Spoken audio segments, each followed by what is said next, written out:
क्या आप लोगों ने कभी भी ये नोटिस करा है कि हम सोशल मीडिया हमेशा यूज करते हैं, हर दिन रात तक, सुबह से लेकर रात तक यूज करते हैं, बट क्या आपने कभी ये चीज नोटिस करी है कि हम उसमें कितनी साइन लैंग्वेजेस यूज करते हैं या फिर कितने इमोजीज, कितने स्टिकर्स यूज करते हैं? करेक्ट। आज हम बात करेंगे कुछ ऐसे ही इमोजीज के बारे में जो हम बिना सोचे समझे हमेशा यूज करते हैं अपने फ्रेंड्स से बात करते time. So what do you think our first smiley means? So this smiley means it's a grinning face with a smile on its face. So इसका मतलब ये होता है कि बहुत ही जॉय या फिर एक्साइटमेंट या फिर cheerfulness अगर हम किसी को भी मैसेज करें तो इसका ये मतलब होता है कि हम बहुत ही हैप्पी हैं. So that's the meaning of grinning face with a smiley. Now ये हम कहाँ पे यूज करते हैं? प्रॉबेबली हमें किसी को मोटिवेट करना हो या फिर कोई भी बहुत अच्छा ओकेजन हो, हम उस टाइम पे ये स्माइलीज यूज करते हैं. बट क्या आपने कभी ये सोचा है कि इन स्माइली से बहुत ही अमेजिंग फ्रेजेस बन सकते हैं जो हम हमेशा अपने डेली लाइफ के सेंटेंसेस में यूज कर सकते हैं? लेट्स सी कि इन स्माइली से क्या फ्रेजेस एंड क्या सेंटेंसेस बनते हैं. So the first example that we can use is to keep one's chin up. This is the first phrase which you can use instead of the grinning smiley face. So इसका मतलब ये होता है, ये नहीं होता है, definitely ये नहीं होता है कि अपना chin ऊपर करके रखना है. No, it means that I have something really cheerful going on या फिर to motivate someone. That means to keep one's chin up. A first example is chin up. Everything will work out for the best. मतलब कि don't lose hope. सब कुछ सही हो जाएगा. या फिर another example that you can take is despite all his health problem, he always held his chin up. Now इसका मतलब है कि कितनी भी प्रॉब्लम्स आने के बाद उसने कभी भी अपने आप को डीमोटिवेट नहीं होने दिया. Now I'm sure आप इसका यूज बहुत easily कर सकते हैं. So you can definitely write in the description box if you want to make a sentence with this word. So the next phrase which you can use instead of the grinning smiley face is brighten up. Brighten up का मतलब I'm sure आप सब जानते होंगे. इसका मतलब होता है to cheer up या फिर कहीं पे बहुत पॉजिटिव एनर्जी देना या फिर बहुत कहीं पे कोई भी आता है, लेट्स से कि माहौल बहुत ही गर्म हुआ पड़ा है and then somebody comes and they brighten up the environment. इसका मतलब कि वो बहुत पॉजिटिव एनर्जी अपने सराउंडिंग में फैलाते हैं. Now how you can use this in your sentence? I'm sure आपने sentences पहले ही बना लिए हैं, but let me give few examples.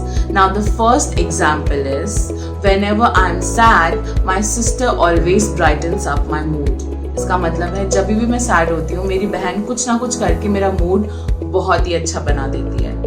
Another example that you can use is whenever we are in school and we fight, our teachers always brightens up the classroom. What do you think our next smiley means?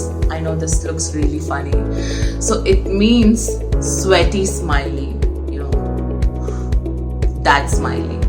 Yes, ये smiley हम कौन से situation में use करते हैं? I am sure आप सब जानते होंगे इसके बारे में तो, but let me tell you कि ये स्माइली हम हमेशा तब यूज करते हैं जब भी कोई प्रॉब्लम आए या फिर कोई डिफिकल्ट सिचुएशन आए एंड उसमें हम नर्वस हो जाते हैं. बहुत सारे लोग नर्वस हो जाते हैं डिफिकल्ट सिचुएशन में एंड बहुत कम लोग होते हैं जो उससे बाहर निकल पाते हैं. So as soon as you get out of a very difficult situation we are always That means कि I am very sweaty but I am very happy कि मैं इस situation से बाहर निकल पाई.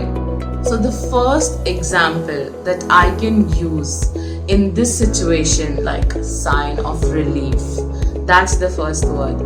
Sign of relief का मतलब होता है that I am relieved कि कुछ ज़्यादा बुरा नहीं हुआ या फिर कोई बहुत difficult situation में चीज़ें बहुत खराब नहीं हुई.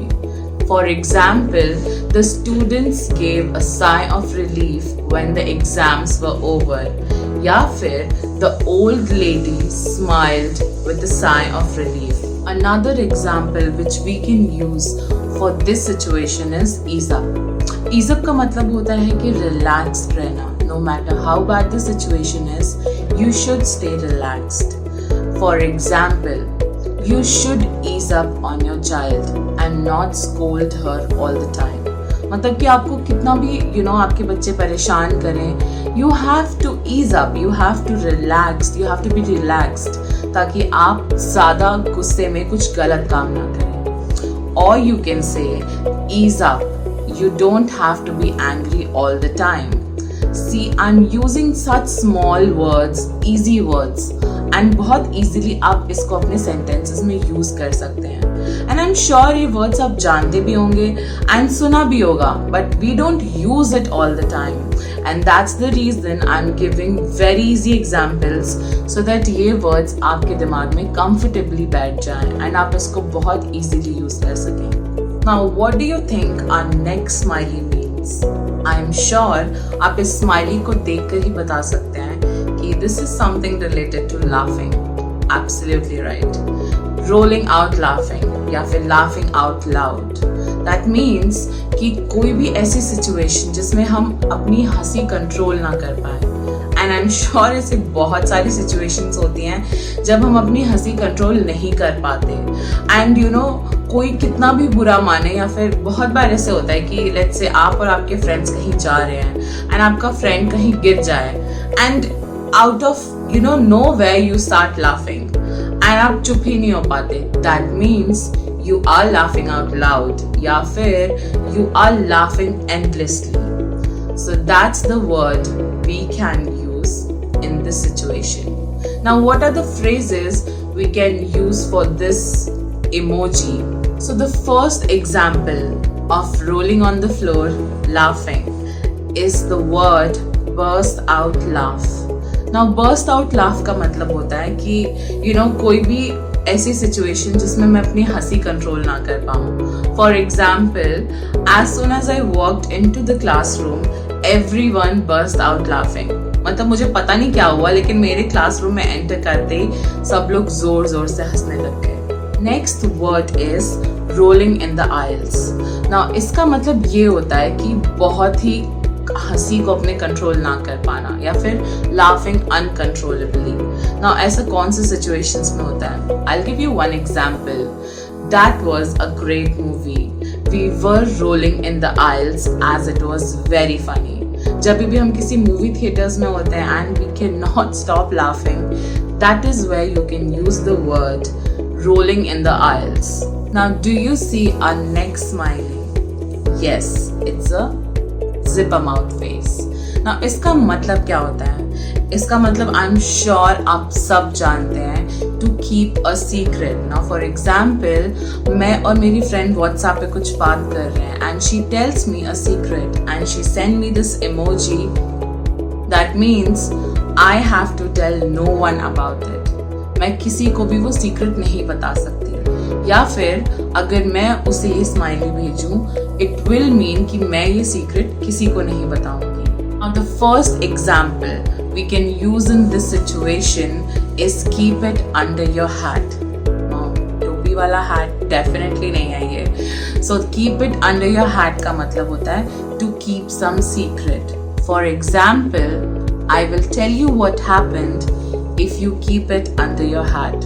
मतलब कि मैं तुमको अपना सीक्रेट डेफिनेटली बताऊंगी अगर तुमने प्रॉमिस किया कि तुम किसी को नहीं बताओगी.